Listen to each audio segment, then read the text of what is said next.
तो देखिए आप चैप्टर 5 विद्युत धारा, इसके न्यूमेरिकल अपन शुरू करेंगे, ठीक है। तो स्टार्ट करें चैप्टर 5 विद्युत धारा के न्यूमेरिकल। इसमें देखेंगे आप, सबसे पहले अपन लेते हैं आंकिक प्रश्न, ठीक है। तो आंकिक प्रश्न में आंकिक लेंगे नहीं, पहले बहुचयनात्मक ही लेते हैं ना आज। तो बहुचयनात्मक प्रश्न इसमें स्टार्ट करूं।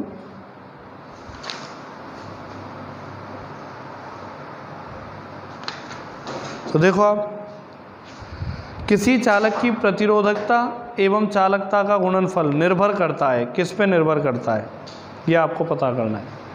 तो पहला बहुचयनात्मक क्वेश्चन देखें, प्रतिरोधकता रॉ और चालकता सिग्मा, प्रतिरोधकता और चालकता का गुणनफल किस पे निर्भर करता है, ये पूछा है। तो आपको पता होना चाहिए कि जो चालकता है वो प्रतिरोधकता के व्युत्क्रम के बराबर होती है, दोनों कैंसिल, आंसर क्या मिला 1, तो गुणा करने पे क्या आया 1। तो बताओ इनका गुणनफल किस पे निर्भर करता है, किसी पे निर्भर नहीं करता, कोई भौतिक राशि नहीं आई। रॉ और सिग्मा किस पे निर्भर करते हैं, किसी पे नहीं करते, नहीं करते। आगे बढ़ो, ऑप्शन क्या आएगा इसका, द आएगा, किसी पर नहीं। दो समान आकार के तारों जिनकी प्रतिरोधकता ρ1 एवं ρ2 है, श्रेणी क्रम में जोड़ा गया है, संयोजन की तुल्य प्रतिरोधकता ज्ञात कीजिए। दो तार हैं, दोनों का आकार क्या है, समान।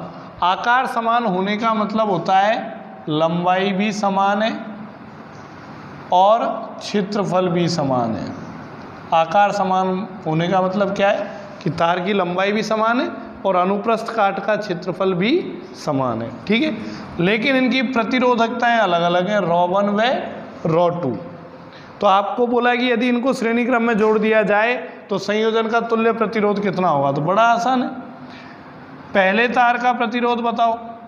तो प्रतिरोध का फॉर्मूला होता है ρL/A, यही होता है। तो देखो L और A तो समान है, तो यहाँ प्रतिरोधकता अलग है, तो क्या लिखेंगे इसको बताओ, ρ1। और दूसरे तार का प्रतिरोध लिखेंगे तो क्या लिखेंगे बताओ, ρ2L/A। दोनों का प्रतिरोध पता लग गया। अब दोनों को श्रेणी क्रम में जोड़ना है, तो श्रेणी क्रम में तुल्य प्रतिरोध कितना होता है, R1 + R2। श्रेणी क्रम में तुल्य प्रतिरोध कितना होता है बताओ, R1 + R2, यही तो होता है। क्लियर है ना। तो श्रेणी क्रम में तुल्य प्रतिरोध हो गया R1 + R2।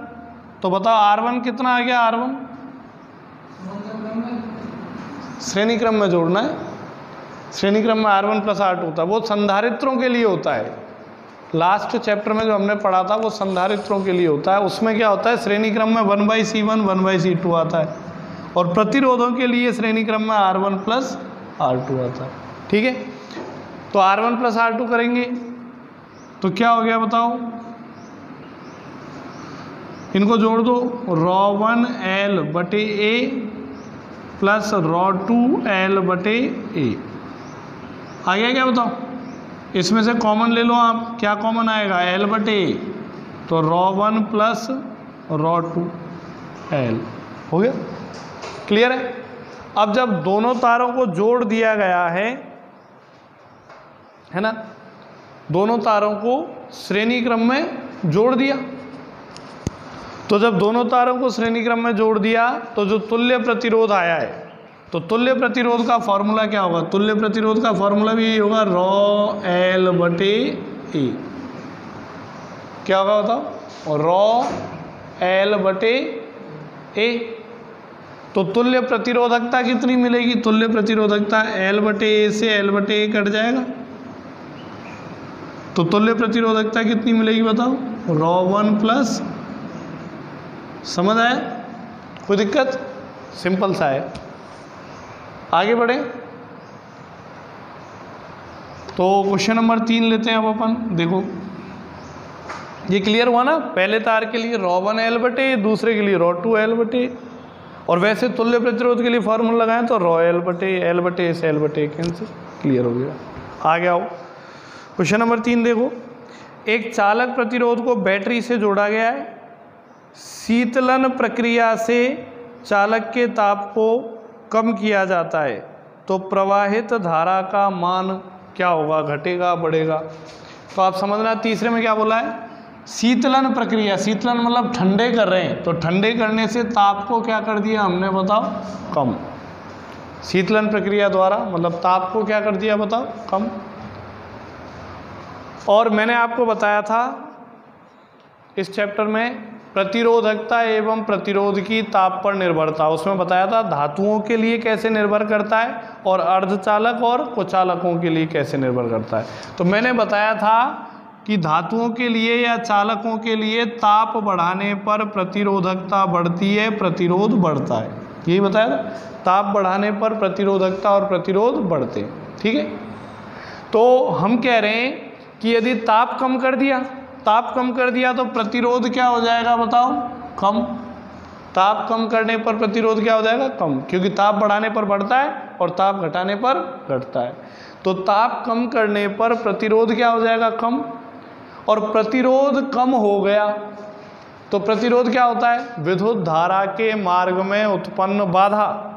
तो विद्युत धारा जब प्रवाहित हो रही है तो उसके प्रवाह के मार्ग में उत्पन्न बाधा क्या हो गई, बताओ कम। तो बाधा कम हो गई, बाधा कम हो गई तो धारा का प्रवाह बढ़ जाएगा, तो विद्युत धारा का प्रवाह बढ़ेगा। तो आंसर क्या आएगा, बताओ ए, बढ़ेगा। फिर आगे देखो, 2.1 वोल्ट का एक सेल 0.2 एम्पीयर की धारा देता है, यह धारा 10 ओम के प्रतिरोध से गुजरती है, तो सेल का आंतरिक प्रतिरोध ज्ञात कीजिए। देखो एक सेल दिया है जिसका विद्युत वाहक बल आपको दिया है 2.1 वोल्ट, ये धारा देता है कितने एम्पीयर की, 0.2 एम्पीयर की। कोई बाह्य प्रतिरोध 10 ओम से ये धारा गुजरती है, तो सेल का आंतरिक प्रतिरोध आपको ज्ञात करना है, करना है नहीं, ये बोला आपसे। कैसे निकालें, बड़ा आसान तरीका है। क्या आपको फॉर्मूला बताया था आंतरिक प्रतिरोध का, आर का क्या बताया था, E minus V upon V into R, ऐसा ही बताया था नहीं? या फिर इसको भूल जाओ, इसका परिपथ बना लो तो और आसान हो जाएगा। जैसे देखो एक बाह्य प्रतिरोध जुड़ा हुआ है आपका और एक सेल जुड़ा हुआ है, और सेल के साथ क्या जोड़ा जाता है, आंतरिक प्रतिरोध। तो ये सेल हो गया, सेल का विद्युत वाहक बल हो गया E, आंतरिक प्रतिरोध हो गया R, बाह्य प्रतिरोध हो गया R, बोलो हुआ है। अब आप इसमें धारा प्रवाहित हो रही है I, तो सेल का आंतरिक प्रतिरोध आपको क्या करना है, ज्ञात करना है। तो कैसे ज्ञात करेंगे, बड़ा आसान तरीका है। मान लेते हैं कि इस प्रतिरोध के सिरों पर विभवांतर कितना है, बताओ, यहाँ पे विभवांतर कितना मान लेते हैं, बताओ, V मान लें। इस प्रतिरोध के सिरों पर विभवांतर कितना मान लें, तो इस सेल के सिरों पर भी विभवांतर कितना हो गया, बताओ, V हुआ है ना। सेल के सिरे, ये सिरे और ये सिरे, बात तो वही हो गई। ये सिरे चाहे यहाँ जोड़ लो चाहे यहाँ जोड़ लो, बीच में कोई भी विद्युत अवयव नहीं है, सेल या बैटरी या प्रतिरोध नहीं है जिससे विभव में परिवर्तन हो, ठीक है। तो देखो एक तो ऊपर वाले से देखें तो ऊपर वाले से मिलना चाहिए V बराबर IR, ओम के नियम से बाह्य प्रतिरोध के सिरों पर विभवांतर कितना आएगा, V बराबर IR आएगा, I धारा जाएगी, R प्रतिरोध। और सेल के लिए देखें तो सेल के सिरों पर विभवांतर जब सेल बंद परिपथ में हो तो उसे क्या बोलते हैं, टर्मिनल वोल्ट था, और उसका फॉर्मूला क्या बताया था, E माइनस IR बताया था नहीं। एक सेल दिया हुआ है जिसका विद्युत वाहक बल E है, आंतरिक प्रतिरोध R है, उसमें से I धारा जा रही है, और ये बंद परिपथ में है। तो जब सेल बंद परिपथ में हो तो सेल के सिरों के मध्य विभवांतर टर्मिनल वोल्टता कहलाती है, फॉर्मूला होता है E माइनस। दोनों बराबर होने चाहिए, तो समीकरण 1 व 2 से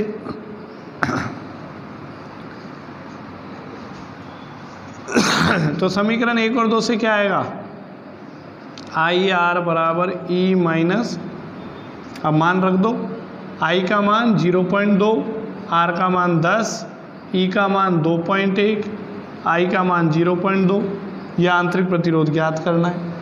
ये हो गया कितना, 2 ही हुआ क्या, ये 2.1 और ये 0.2 आर, ये माइनस प्लस में आ जाएगा, ये माइनस में आ जाएगा, तो 0.2 आर बराबर 2.1 माइनस 2, आर कितना आ गया 0.1 बटे 0. कितना आ गया बताओ 0.5 ओम आ गया। ऐसे करना होता है आपको ये। आगे देखो क्वेश्चन नंबर 5, चित्र में दो भिन्न भिन्न तापों पर एक चालक के VI वक्रों को दर्शाया गया है। यदि इन तापों के संगत प्रतिरोध क्रमशः R1 व R2 हैं तो निम्न में से कौन सा कथन सही है ना। तो देखिए आपको एक ग्राफ दिया हुआ है ऐसे ही, यहाँ विभव, यहाँ धारा, यहाँ 2 रेखाएं दे रखी हैं, है ना। V और I के बीच में ग्राफ बनाया है अलग अलग चालक तारों के लिए जिनके ताप T1 और T2, मतलब एक कोई चालक तार है, एक ही चालक तार है, अलग अलग नहीं है। तो एक चालक तार लिया, उसको पहले T1 ताप पे रखा और T1 ताप पे V और I के बीच में ग्राफ बनाया तो ऐसा बना, और फिर उसी का ताप परिवर्तित करके क्या कर दिया T2 कर दिया, और फिर V और I के बीच में ग्राफ बनाया तो ऐसा ग्राफ बना। अब मान लेते हैं कि पहले तार का प्रतिरोध R1 है और दूसरे तार का प्रतिरोध क्या है R2। तो आपको बताना है तापों में क्या संबंध होगा, क्या T1 बड़ा होगा T2 से, या T2 बड़ा होगा T1 से, या दोनों बराबर होंगे, या आप कुछ नहीं कह सकते। तो ये आपको बताना है। तो पता करें, कैसे पता करेंगे ताप का, कैसे पता करें। कॉन्सेप्ट नंबर 1, पहला कॉन्सेप्ट क्या बताया था कि ताप बढ़ाने पर प्रतिरोध बढ़ता है। एक चीज़ तो ये क्लियर है। तो ताप का पता किससे लग जाएगा बताओ, प्रतिरोध से। और प्रतिरोध कैसे ज्ञात करते हैं, ग्राफ से। तो ग्राफ से प्रतिरोध ज्ञात करना मैंने आपको बताया था। अगर यहाँ पे कोई VI ग्राफ हो, VI ग्राफ बताया था ऐसा, VI ग्राफ हो, तो मैंने बोला था इसकी आप प्रवणता ज्ञात करेंगे। क्या ज्ञात करेंगे, तो VI ग्राफ की प्रवणता किसके बराबर होती है, प्रतिरोध के बराबर। तो इसकी प्रवणता इधर से ज्ञात करेंगे। तो प्रवणता का फॉर्मूला क्या होता है, tan थीटा, और tan थीटा ही किसके बराबर होता है बताओ, प्रतिरोध होता है ना। मैंने एक चीज़ और बताई थी, जब V यहाँ लिखा हो और I यहाँ लिखा हो तब तो क्या लिखेंगे इसको, tan थीटा। लेकिन यहाँ पे तो उल्टा दे रखा है, I ऊपर है और V नीचे। मैंने जो बताया था आपको कॉपी में, उसमें इधर V लिया था और इधर क्या लिया था, I। तो ये भी चेक करना जरूरी है। यहाँ पे उल्टा दे रखा है I और V, तो उल्टा दे रखा है तो यहाँ पे tan थीटा की जगह क्या आएगा, 1/tan थीटा। क्या आएगा बताओ, समझ गया। तो 1/tan थीटा आएगा। तो प्रतिरोध किसके बराबर होगा, 1/tan थीटा के बराबर होगा। या ऐसे लिख सकते हो कि tan थीटा किसके बराबर होगा, 1/r के बराबर होगा। ठीक है। तो देखो अब बात करते हैं अपन, यहीं से स्टार्ट करते हैं। प्रतिरोध tan थीटा के बराबर होगा और प्रतिरोध ताप पे निर्भर करेगा। तो ताप का कैसे पता लगाएंगे, प्रवणता निकालें। तो मान लेते हैं कि ये वाला कौन है एक तो, और एक ये वाला कौन है। T1 के साथ बना कौन θ1 है और T2 के साथ बना कौन। आप ये ग्राफ देख के बता सकते हो कौन सा कौन ज़्यादा बड़ा है, θ1 या θ2। तो आप देख पाओगे ऑब्वियसली θ1 ज़्यादा बड़ा है किससे बताओ, θ1 ज़्यादा बड़ा है θ2 से। दोनों तरफ tan ले लो, tan, तो tan θ1 ज़्यादा बड़ा होगा किससे बताओ, सही है। और मैंने आपको बताया था कि इस ग्राफ की प्रवणता ही क्या कहलाती है, प्रतिरोध। लेकिन जब यहाँ V होता और यहाँ I होता तब तो tan थीटा के बराबर क्या होता, R। लेकिन यहाँ उल्टा कर दिया, ऊपर I और नीचे V। तो tan थीटा की जगह क्या लिखेंगे बताओ, 1/r। तो पहले वाले के लिए तो लिख देंगे 1/r1, और दूसरे वाले के लिए क्या लिख देंगे बताओ, 1/R2 लिख देंगे। R2 को उधर ले जाओ तो क्रॉस मल्टीप्लाई कर दो तो R2 ग्रेटर देन, पता लग गया कौन सा प्रतिरोध ज़्यादा बड़ा है, बताओ कौन सा प्रतिरोध ज़्यादा बड़ा है, R2 प्रतिरोध ज़्यादा बड़ा है। और हमें पता है ताप बढ़ाने पर प्रतिरोध बढ़ता है और ताप घटाने पर प्रतिरोध घटता है। तो अगर प्रतिरोध बढ़ा है तो इसका ताप भी क्या होगा बताओ, ज़्यादा होगा, और प्रतिरोध कम है तो इसका ताप भी क्या होगा, कम। तो कौन सा ऑप्शन सही है, T2 ग्रेटर देन T1, बोलो है या नहीं। तो थोड़ा सा आप ये ध्यान रखेंगे, अगर यहाँ I और V की जगह V ऊपर होता और I नीचे होता तब यहाँ पे क्या लिखते, 1/R नहीं लिखते, केवल क्या लिखते, R लिखते। ठीक है, तो ये विशेष चीज़ें छोटी छोटी जो ध्यान रखनी है। आगे बढ़े, एक नगर से विद्युत शक्ति को 150 किलोमीटर दूर स्थित एक अन्य नगर तक तांबे के तार द्वारा भेजना है। प्रति किलोमीटर विभव पतन 8 वोल्ट है तथा प्रति किलोमीटर औसत प्रतिरोध 0.3 ओम है। तो तार में शक्ति 6 ज्ञात कीजिए, तार में शक्ति 6 ज्ञात कीजिए। कैसे ज्ञात करेंगे, देखिए आप ये कह रहे हैं कि दूरी आपको दे रखी है 150 किलोमीटर, दूरी दे रखी है डिस्टेंस दी है 150 किलोमीटर है ना, ये 150 किलोमीटर दूर भेजना है विद्युत को, और प्रति किलोमीटर पे विभव पतन 8 वोल्ट दिया है। हर किलोमीटर पे विभव में कमी कितनी हो जाती है, 8 वोल्ट। तो 150 किलोमीटर में विभव पतन कितना हो जाएगा, 1 किलोमीटर में कितना कम हो जाता है, 8 वोल्ट। तो 150 किलोमीटर चल के कितना कम हो जाएगा ये, डेल V मतलब विभव में परिवर्तन या विभव में कमी। तो 150 गुणा 8 तो ये हो जाएगा 1200 वोल्ट। समझ में आया कि क्या लिखा, क्वेश्चन में दिया है कि प्रति किलोमीटर मतलब हर किलोमीटर पे 8 वोल्ट विभव घटता जाता है। तो 1 किलोमीटर गए तो कितना घट गया, 8, 2 किलोमीटर गए तो 16, 3 किलोमीटर गए तो 24। तो ऐसे ही 150 किलोमीटर जाएंगे तो कितना विभव में परिवर्तन आएगा, 1200 वोल्ट। बोला आएगा या नहीं। फिर ये कह रहे हैं और प्रति किलोमीटर औसत प्रतिरोध 0.5 ओम है। मतलब 1 किलोमीटर का प्रतिरोध कितना है, 1 किलोमीटर का प्रतिरोध, या वोल्टेज लिख दो इसको, और 1 किलोमीटर का प्रतिरोध कितना है, 0.5। तो 150 किलोमीटर दूरी तक प्रतिरोध कितना हो जाएगा बताओ, 1 किलोमीटर का प्रतिरोध कितना है, 0.5। तो 150 किलोमीटर का कितना हो जाएगा, गुणा कर देंगे इससे, पॉइंट हटाओ नीचे 10, 10 से 10 कैंसिल, तो कितना आ गया बताओ, 15 5 75 ओम। आगे अब आपसे पूछा गया है शक्ति 6 कितना होगा। तो शक्ति 6 कैसे निकालेंगे, विभव दिया है और प्रतिरोध दिया है। तो शक्ति का फॉर्मूला बताया था विभव और प्रतिरोध के रूप में, V²/R बताया था। शक्ति के 3-4 फॉर्मूले बताए थे, W/T, I²R, V × I, और एक बताया था V²/R। तो ये लगाएं आप, तो P कितना आ जाएगा बताओ, V² मतलब 1200 का स्क्वायर बटे R कितना है, 75। तो P कितना आ गया, 1200 गुणा 1200 बटे 75, काटें 25T 75, 25 से इसको काटा 100 को 4 बार, तो 12 चौको 48, 3 से काटा इसको कितनी बार, 16 बार, हल किया तो ये आ गया 19200 वॉट। शक्ति किस में आती है बताओ, वॉट में आती है।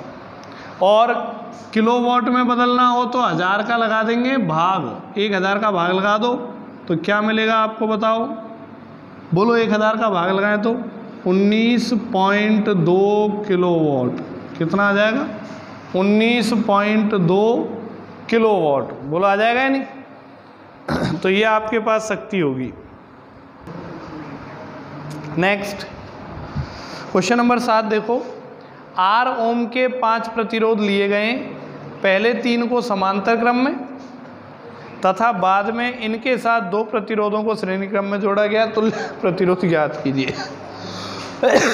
देखें आप क्वेश्चन नंबर 7,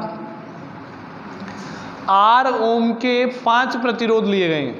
R ओम के 5 प्रतिरोध लिए, पहले 3 प्रतिरोधों को किस में जोड़ दिया? समांतर क्रम में। तो देखो आपने पहले 3 प्रतिरोधों को हमने जोड़ दिया है समांतर क्रम में, ये जोड़ दिया। R ओम के 5 प्रतिरोध लिए गए, पहले 3 को तो जोड़ दिया है समांतर क्रम में, R ओम के, ठीक है। बाद में बोला है बाकी जो 2 बचे उनको इस संयोजन के साथ श्रेणी क्रम में जोड़ा गया है। तो बाकी के जो 2 बचे उनको इसके साथ कहाँ जोड़ा गया है बताओ? श्रेणी क्रम में जोड़ा गया है। हो गए 5 प्रतिरोध। अब इनका तुल्य प्रतिरोध निकालना है। निकाल लो, कैसे आएगा? ये तीनों समांतर क्रम में, समांतर क्रम में तुल्य प्रतिरोध का फॉर्मूला 1/R डैश बराबर 1/R plus 1/R plus 1/R। तीनों को जोड़ो, 3/R, तो 1/R डैश बराबर 3/R। तो R डैश कितना आ गया बताओ? R/3 आ गया। फिर से बनाओ इस डायग्राम को, तो तीनों की जगह क्या लगा देंगे? 1 ही लगा देंगे तीनों की जगह। तो ये तो हो गया R, ये R और ये कितना हो गया? R/। अब ये किस में? श्रेणी क्रम में। तो श्रेणी क्रम में क्या हो जाएगा? R डैश बराबर, तीनों जुड़ जाएंगे, R/3 प्लस R प्लस, जोड़ सकते हो हम, 3 3 6 और 1 7 R/3 आ गया ओम। आगे बढ़ो, क्वेश्चन नंबर 8, अपवहन वेग Vd की विद्युत क्षेत्र E पर निम्नलिखित में से कौन सी निर्भरता में ओम के नियम का पालन होता है? कौन सी निर्भरता में? तो हम ओम का नियम इसी चैप्टर में पढ़ा है, अपवहन वेग भी इसी चैप्टर में पढ़ा है।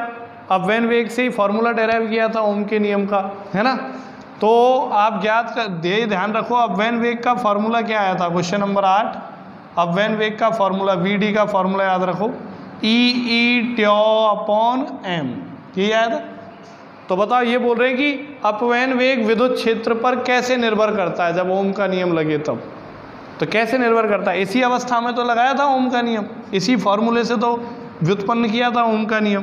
तो बताओ अपवहन वेग कैसे निर्भर करता है विद्युत क्षेत्र पे? समानुपाती है, दिख रहा है आप? तो ऑप्शन आ गया, कैसे निर्भर करता है? समानुपाती होगा विद्युत क्षेत्र के, ठीक है। आगे, एक कार्बन प्रतिरोध पर क्रम से नीला, पीला, लाल, चांदी सा वलय है। प्रतिरोधक का प्रतिरोध कितना है? नीला, पीला, लाल, चांदी सा। तो क्वेश्चन नंबर 9 यदि अपन करने जाएं तो इसमें वर्ण कोड दिया है, वर्ण क्रम दिया है, रंगों का क्रम दिया है कार्बन प्रतिरोध के। तो आपको प्रतिरोध ज्ञात करना है। तो क्या दिया अपन को? नीला, पीला, लाल, चांदी सा। नीला, पीला, लाल और चांदी सा। तो मैंने आपको एक सारणी बनवाई थी कार्बन प्रतिरोधक के लिए, याद करने को कहा था। का बुलाना पियानी बेसा सोचा कोई रंग नहीं, बताया था।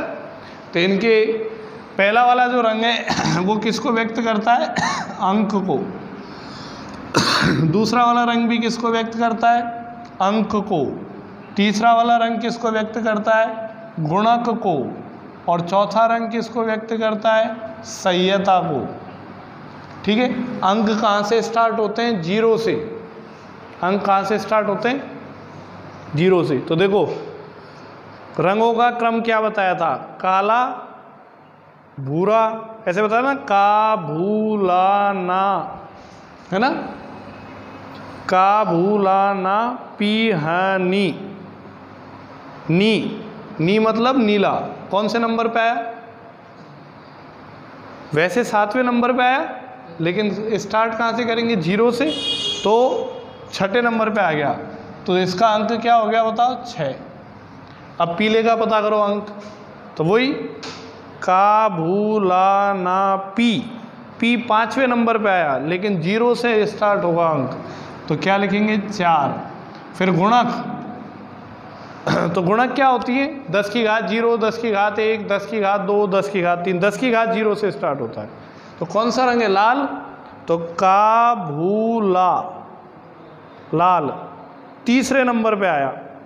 तो तीसरे नंबर के लिए अंक क्या हो जाएगा? 0, 1, 2, 2 हो जाएगा। तो मतलब 10 की घात कितनी आएगी बताओ? यहाँ पे 2, और फिर सह्यता लगाएंगे प्लस माइनस में। तो चांदी की सह्यता कितनी बताई? सोना, चांदी और कोई रंग नहीं।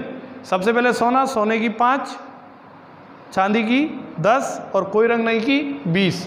तो सोने की आ गई 5 और चांदी कितनी हो गई बताओ? 10%। तो ये आपके पास कार्बन प्रतिरोधक का प्रतिरोध हो गया। चाहो तो ऐसे लिख सकते हो 6400 प्लस माइनस 10% ओम। मतलब कितना प्रतिरोध होगा? 6400 होगा, 10% ऊपर नीचे हो सकता है। ठीक है, आगे, जब बैटरी से जुड़ा तार धारा के कारण गर्म हो जाता है तो निम्नलिखित में से कौन सी राशियां नहीं बदलती हैं?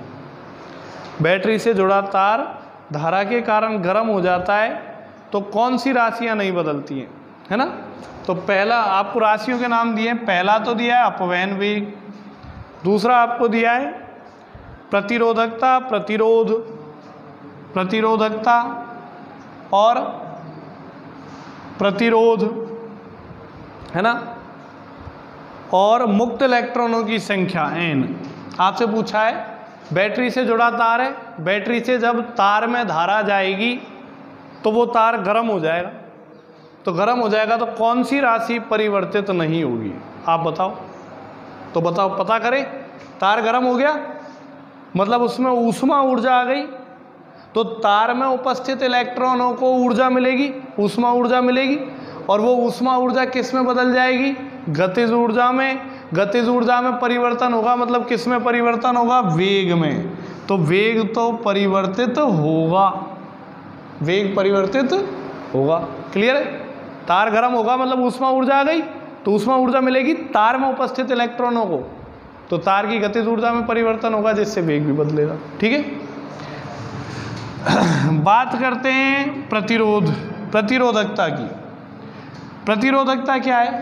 प्रतिरोधकता ऐसी राशि है जो केवल और केवल पदार्थ की प्रकृति पर निर्भर करती है और ताप पर निर्भर करती है। बताया था। तो यह ताप में परिवर्तन कर रहे हैं, गर्म हो रहा है ताप, गर्म हो रहा है ना तार, तो जब तार को गर्म करेंगे तो ताप बदलेगा, और ताप बदलेगा तो प्रतिरोधकता बदलेगी। क्योंकि बताया था अभी चालकों की प्रतिरोधकता पर निर्भरता, कि ताप बढ़ाने पर प्रतिरोधकता और प्रतिरोध बढ़ते हैं, तो ये भी परिवर्तित होगा। बात करें प्रतिरोध की, तो प्रतिरोध तो परिवर्तित होता ही है ताप बढ़ाने पर, ये तो दोनों ही परिवर्तित होते हैं। ताप बढ़ाने पर प्रतिरोध भी परिवर्तित होता है और प्रतिरोधकता। बात करें मुक्त इलेक्ट्रॉनों की संख्या, एक चालक तार में मान लो 100 मुक्त इलेक्ट्रॉन उपस्थित हैं, तो उसका ताप आप कितना ही बढ़ा लो, ताप बढ़ाने पे क्या होता है? मुक्त इलेक्ट्रॉनों की गतिज ऊर्जा बढ़ती है और वेग बढ़ जाता है। तो वेग बढ़ गया लेकिन इलेक्ट्रॉनों की संख्या कितनी रहेगी? उतनी रहेगी। एक कमरे में 10 बच्चे बैठे हैं, एक कमरे में 10 बच्चे बैठे, 10 को डंडा लेके कूटो तो क्या होगा? होता है इधर उधर भागेंगे, वेग बढ़ेगा, लेकिन बच्चों की संख्या तो कितनी रहेगी? 10 ही रहेंगी या नहीं?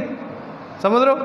तो एक चालक तार में 100 इलेक्ट्रॉन उपस्थित हैं, ताप बढ़ाया तो ताप बढ़ाने से गतिज ऊर्जा बढ़ेगी, उनका वेग बढ़ेगा, तो इलेक्ट्रॉनों का वेग बढ़ेगा, वो तेज गति से चलने लग जाएंगे, लेकिन संख्या क्या रहेगी बताओ? उतनी, क्योंकि ना तो बाहर से कोई इलेक्ट्रॉन अपन लाए और ना ही अपन ने कोई निकाला है, तो इलेक्ट्रॉनों की संख्या में कोई परिवर्तन नहीं होगा। तो आपसे पूछा है कि किसी चालक तार को जब बैटरी से जोड़ा जाता है तो तार गर्म हो जाता है, तो गर्म होने पर कौन सी राशि में परिवर्तन नहीं होता है? कौन सी में नहीं होता है? मुक्त इलेक्ट्रॉनों की संख्या में। ठीक है, ये गलत नहीं है, मतलब इनमें परिवर्तन होता है, इसमें नहीं होता है। और आपसे पूछा कौन सी राशि में परिवर्तन नहीं होता है? इसमें परिवर्तन नहीं होता है। क्लियर है? तो ये थे आपके ऑब्जेक्टिव टाइप क्वेश्चंस चैप्टर 5 के। ठीक है, अब अपन आंक के क्वेश्चन करेंगे अगली क्लास में। कल ख़त्म कर देंगे अंक के क्वेश्चन को, ठीक है। तो कल इसके भी न्यूमेरिकल हो जाएंगे, ज़्यादा नहीं है इसमें, कम ही है, 10-12 न्यूमेरिकल है। तो आज के लिए इतना ही।